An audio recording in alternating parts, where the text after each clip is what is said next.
Welcome to Closer to Venus. I'm Johnny Burke. Today's guest is Deb Peretz, a karmic success coach who combines past life regression therapy, channeling, mediumship, and evolutionary astrology to help people reach their success goals faster and with less stress. Deb, welcome to the program. Thank you. It's great to be here. You have an interesting approach combining quite a few techniques in your practice. How did that evolve? Well, it's funny that you ask because it seems to have just piece by piece, I've come to a point where they're all finally starting to integrate together. I actually had a long career in education, which is a fairly traditional, authority-based career, but I've always been fascinated by all of these things. So at a different stage of my life, I'd be focusing on a different one. And it wasn't until fairly recently when I started realizing that, no, I'm actually here to bring all these various threads and tie them together into one offer to help people live their best lives. I can't help but notice that with these different modalities, the past life regression is a big one, the channeling, the mediumship, and shamanism even, all of them do really seem to be related. Even astral traveling, out-of-body experiences, it seems like they're just almost like branches on a tree which kind of lead to the same source. Does that make sense? It makes a lot of sense. I actually say to my clients at the end of the day, there's only two things that I do, which is really two sides of one thing. I help you align with your path because we are here. We choose to incarnate in a body for a particular reason. We have particular lessons we're here to learn. And the secret to happiness and success is to work on those lessons. So that's everything, whether it's channeling, past life regression, astrology, tarot, you name it. The only goal is to help someone identify the lessons that they've chosen to work on and to help them do that work. And for many people, it's to actually discover what those lessons are because they may not even be aware of them. Am I right? Yes, often it's in the subconscious realm or unconscious. And what's interesting is many of my clients come to me at midlife or later, and they're delighted to discover that they've already been working on their path without realizing it. So it's like we have these impulses towards our path, even on a subconscious basis or just following our gut. We find ourselves doing something, but not everyone does. And that's why they need the help of someone else, a coach who can help them identify. So yes, it's not like we're born knowing what it is we have to work on. Part of the journey is finding out. What do past lives have to do with astrology? Everything. The type of astrology that I practice is called Evolutionary Astrology. It's all based on the idea that the birth chart, the map of the planets when you're born at the moment of birth, that is a curriculum map for the life lessons that you've chosen to work on. So it will show you what's the past life karma that you're bringing into this life with you, that you are ready to release it. But again, it's not a given. You have to do the work to release the past life karma. Likewise, you have to do the work to pursue the path of your evolutionary intent. The whole point of astrology is to help you identify the past life karma and the lessons that you're here to work on, and it gives you specific guidance in what to release, when these issues are likely going to come up for you, and what resources and tools have you been given in this lifetime to do that work. I would imagine that person has to identify what those tools are, but also identify if they're going in an opposite direction. Does that come up a lot? Absolutely. That's when people are ready to pay the money to go to a coach or to seek alternative therapy when they haven't been able to do it on their own. So absolutely, the whole point they come is, I need some course correction. I mean, every once in a while, I'll also get clients who are just already interested in this and they want to continue to do the work and get there faster and more efficiently. I would say the majority come because there's something they're not getting right. They feel they're not on their path and they want some help to identify how to course correct. You mentioned alternative therapy, which I've heard this a few times before, where hypnotherapists that offer past life regression and even the life between lives sessions as well use that term quite a bit. Do you find that some people come to you when they've gone to traditional therapy and they've kind of run into a wall and they just can't go any further?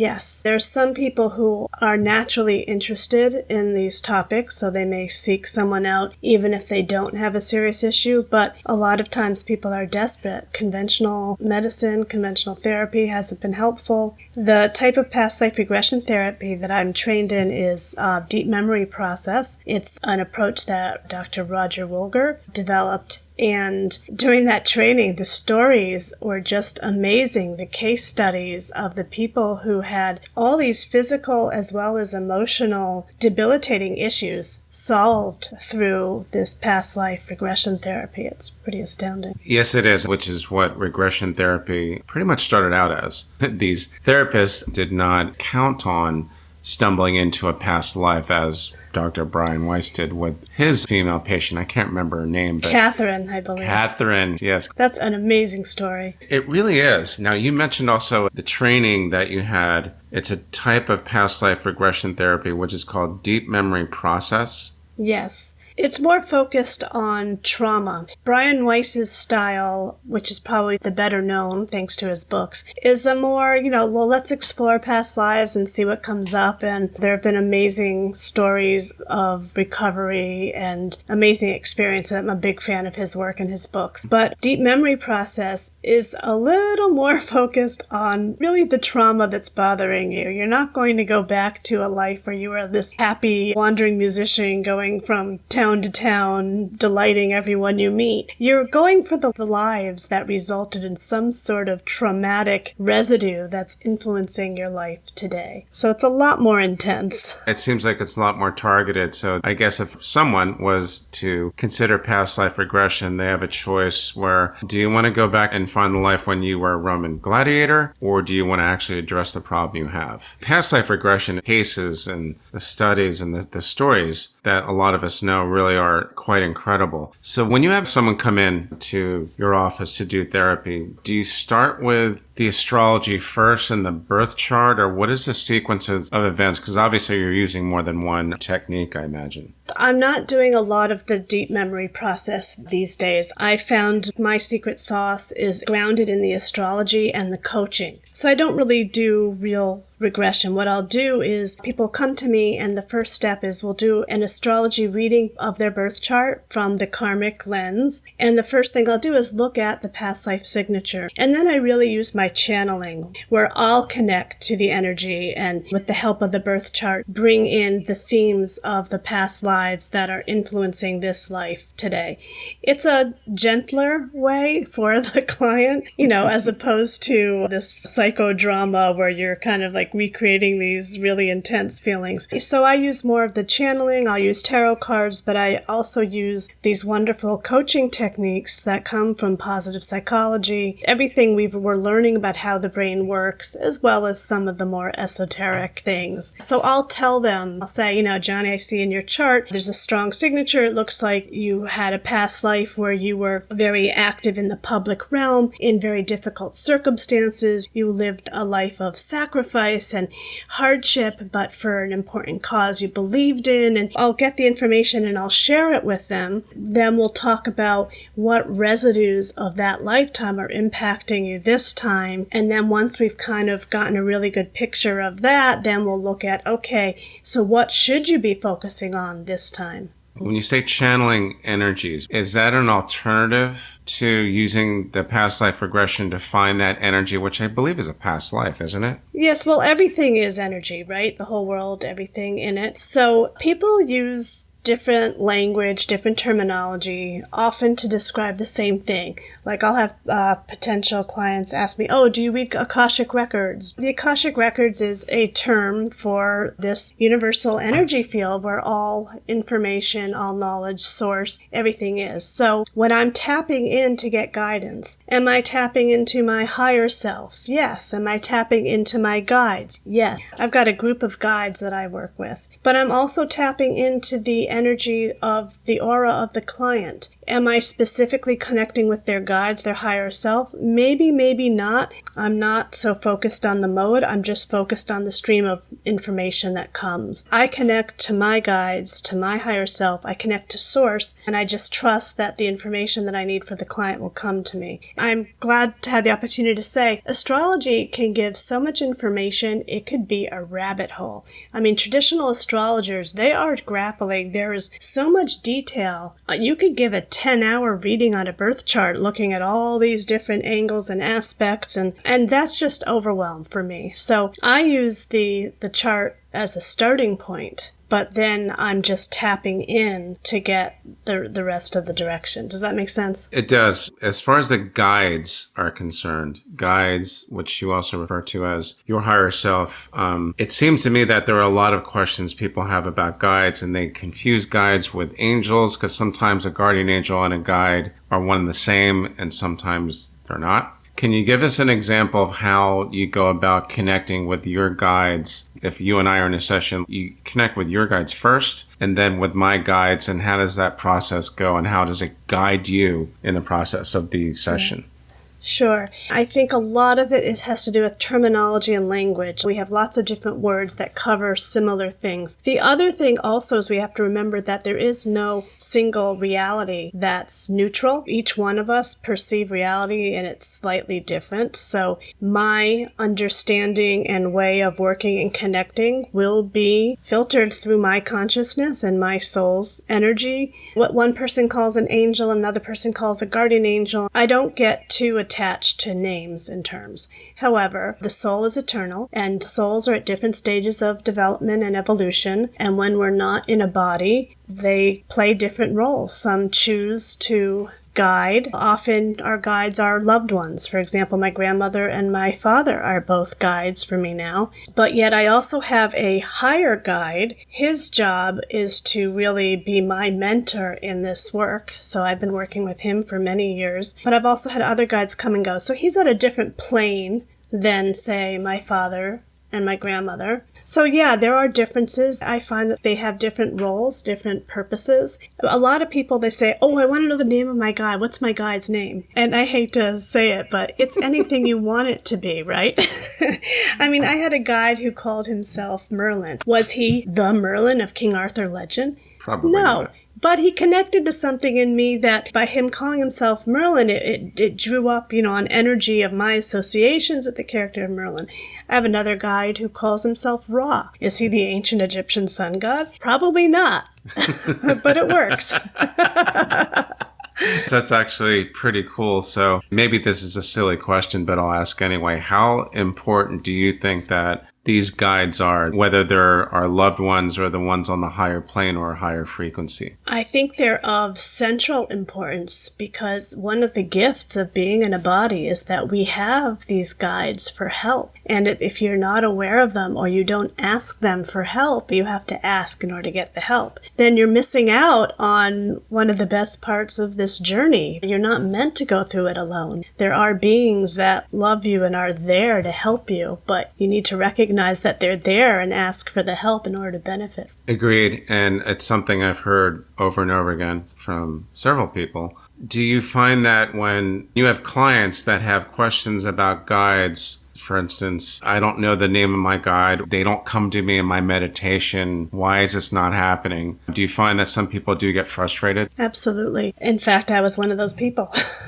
Especially at the beginning of this work, we tend to see things, want things very concretely. We want these single-sided answers. We want to see what the guide looks like. We want to know their name. We want to hear the words very clearly. And it doesn't always work that way. So sometimes we're not ready for it. We may say we want to connect and know our guides, but we've got all these limiting beliefs that are actually in the way. So a good coach will help you tease out what are the limiting beliefs that are preventing you from having clearer communication with your guides. And then there's a lot of great activities, exercises that you can do. But you need patience and an open-minded way of accepting what your guide's going to show up as. It's the same thing with psychic abilities. Some people see, some people hear, some people can do both, some people have to touch. Right. And you have to let it show up the way it's going to show up. Yes, you can practice to get the other modalities to be stronger, but certainly in the beginning, you have to just kind of be open to letting it come as it will and working from there. It's a good point about trying to meet your guides, trying to find out who they are, asking for help. Now, going back to the birth chart, how does the birth chart give me specific details about my past lives? Well, for starters, in one sense, the whole birth chart, everything in it is details about your past life. Stephen Forrest likes to call it the chart behind the chart. But specifically, it's the nodes of the moon that we focus in on first, because the south node of the moon is the most direct point to give you information about your past life, and the north node of the moon represents your evolutionary intent for this lifetime, so what you're supposed to work on this lifetime. So by taking a look at where the nodes are, what sign they're in, what houses they're in, what sign and houses the ruler of each node's sign is in, and then looking at all the aspects that it makes with other elements of your chart, you can actually get a pretty rich story, but it all starts with the nodes of the moon. When we talk about karma, I think it's one concept that is often misunderstood. How does our past life karma affect us in this lifetime? And also, how do we identify that using the birth charts and the other tools that you have at your disposal? Yeah, that's a great question, because I find that karma is misunderstood a lot of times. I remember seeing decades ago Deepak Chopra talking about how karma really means choice or something like that. But karma, the way I use it in my work, the common misconception is, if you stole in your previous lifetime, someone's going to steal from you this lifetime, like a tit-for-tat payback thing. And that's not really what it is. It's the opposite. For example, if you've had many past lives where people close to you betrayed you, then you're going to go through this life expecting people close to you to betray you. So it's kind of like priming the pump for certain behaviors and expectations, as in habits. And because we're talking about karma, we're talking about bad habits. So that's probably the number one way. The first thing that I'll focus on is with your birth chart, it's very likely that you are going through this life with a lot of suspicion of people close to you, at home, family members, and this is karma that you're here to release and to work on, to let go of. So just knowing that is powerful. Right? Because if you're that kind of person who's spent your life feeling suspicious of people that you're in relationships with, and you don't know whether it's because it's your inner sense saying, oh, they're going to betray you. You don't know whether you're just kind of losing it. You're just a suspicious type. But when all of a sudden you realize there's a reason for it and you know what to look out for, that can be very liberating. And it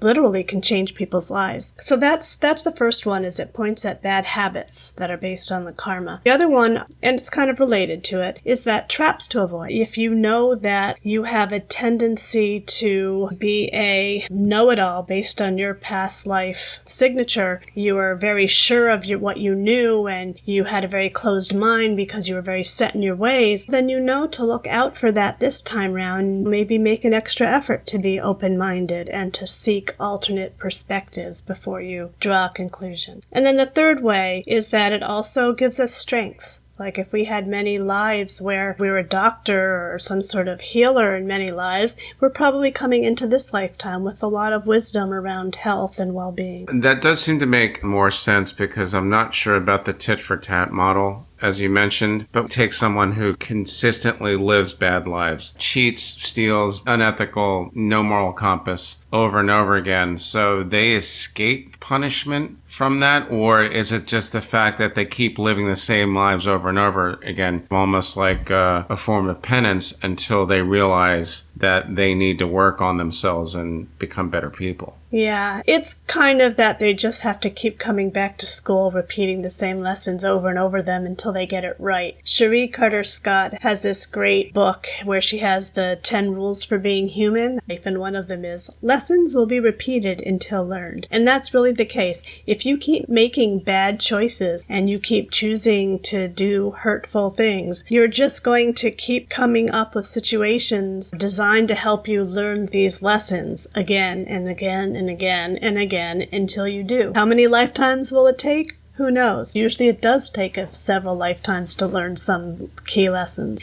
but we always have free will. I think that's the key thing. We have our karma, we have our evolutionary intent, but we have free will to completely ignore our lessons and to just kind of avoid them. But they will be repeated. It seems like they will. And when someone comes to you and discovers what their past life tendencies or behavior was, then that makes it much more, I would think, evident that, well, if I have free will, I know that I can choose not to make the same mistake, then I can release the karma. Yes, absolutely. When you choose to stop repeating the negative pattern of behavior, that is one way of releasing. And at the same time, going out of your comfort zone toward the north node behavior or evolutionary intent, that will lead you also towards leaving behind the past life karma. I think a common case of someone who keeps making the same mistake is someone that might feel like they're a victim. Then, of course, Edgar Cayce himself did once say,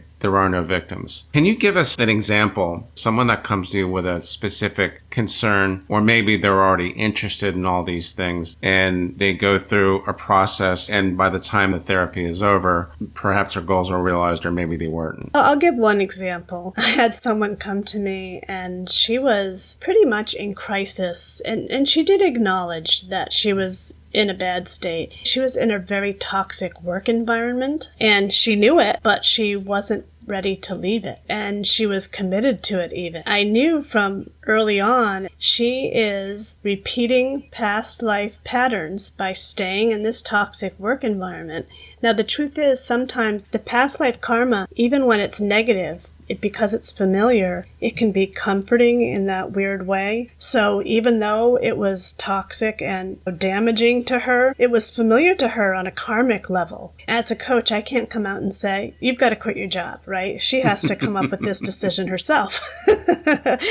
But we would work with the coaching. I remember distinctly when we had the call and she said, Deb, I don't know what it was. You're not going to believe this, but I quit. I can't believe it. I did it. I gave in my notice. And she was so surprised at herself for having done this, right? And then since then, we've stayed in touch even after the initial coaching passed. She's now focused on her evolutionary intent and she's on her journey and broken free from this toxic work pattern. And now she knows what to look out for. In a typical case like this, can this be done in one session or is it more of like an ongoing thing? I personally don't think these are one session things. I know sometimes hypnotherapists and some past life regression therapists, they'll have great stories about these one and done sessions. That hasn't been my experience both on the receiving end of hypnotherapy and past life regression. I think that real change takes time. With the work that I do, we're talking about inner discovery, exposing limiting beliefs, and usually these limiting beliefs are based on past life karma, and then releasing them. If you've had 10 lifetimes dealing with this karma, it's unlikely that in one session you're going to release it, right? So